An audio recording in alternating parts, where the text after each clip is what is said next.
guys, Ollie here. Welcome to K2M Unboxing and Reviews. So today we have a gaming mouse.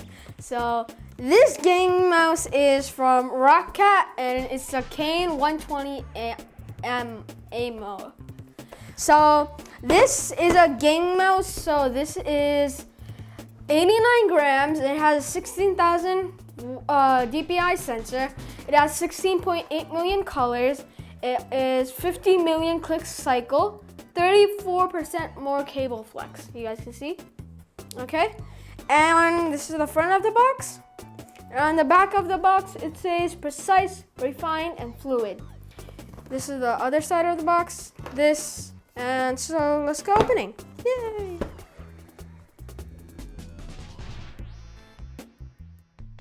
Oh, made to win. That's the first quote that they wrote.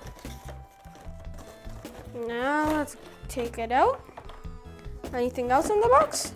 Oh, I don't know what this is. I don't think so we need it, so we'll just put it back.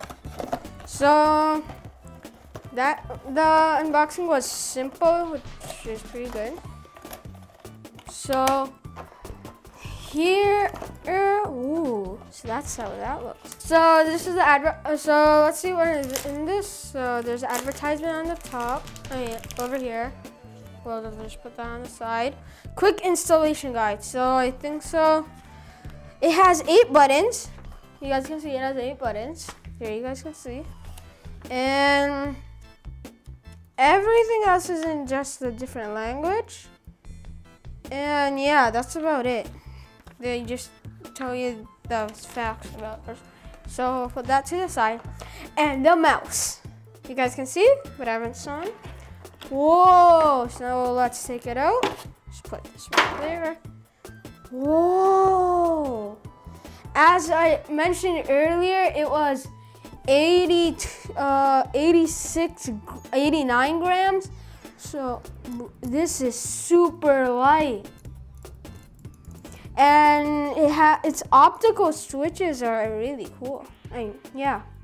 Side buttons feel really nice. So button 1, 2, 3, 4, 5, 6, 7, 8. So those are the 8 buttons, and on the bottom you can see the Owl Eye 16K sensor. So you guys can see it has these to cover that part. So you guys can see. So this is super light. Ooh. Its clicks are really good. Even its side buttons are solid. So this is a really cool mouse. So that's about it. It has 8 buttons, better cable, and RGB, and a 16K sensor. So that wraps up the mouse. So thank you guys for watching this video. Please like this video. Remember to subscribe to our channel. Remember to hit the bell icon. Bye!